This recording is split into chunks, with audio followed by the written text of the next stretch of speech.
Since the dawn of human civilization, millions have shared one single, wild ambition. How do we reach the sky? From primitive mud towers to skyscrapers that pierce the clouds. It was never just about creating space to live. It was a statement of power and engineering prowess. But just how far can human intelligence push against the pull of Earth's gravity? 10,000 years ago, humans believed the Tower of Jericho, standing at a modest 8.5 meters, was the pinnacle of achievement.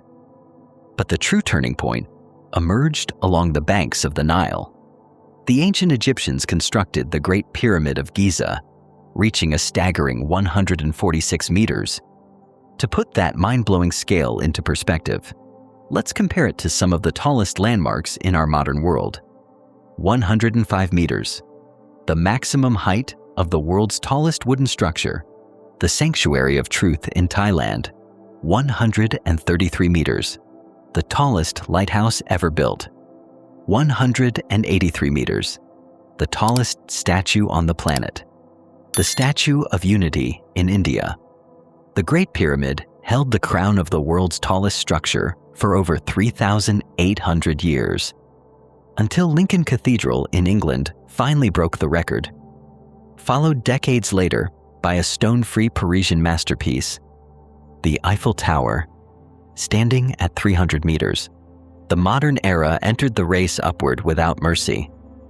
New York launched the Empire State Building, becoming the first skyscraper to cross the 100-story milestone.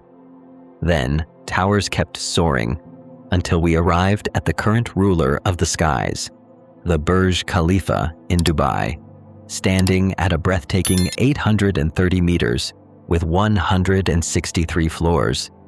To climb this megastructure at regular speed could take hours, but cutting-edge tech in giants like the Shanghai Tower drives high-speed elevators at 76 kilometers per hour.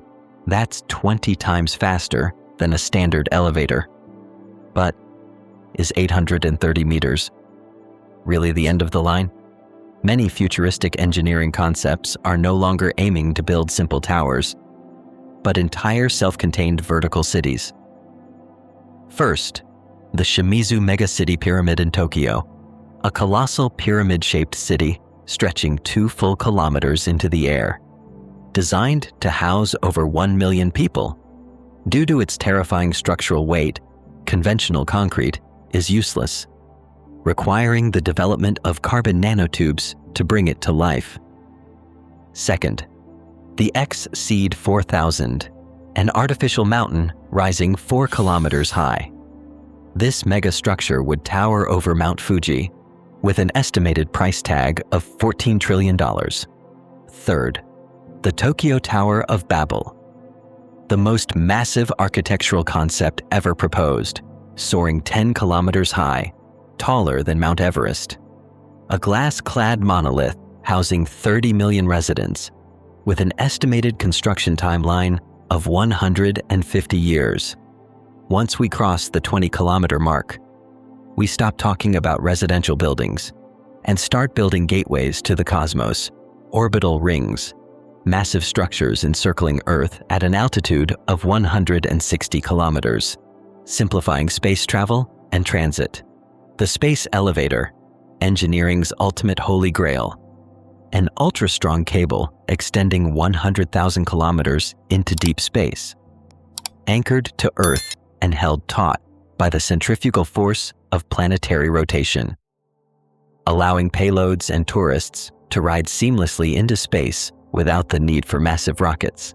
The limits of human construction don't stop at the strength of concrete or the availability of capital.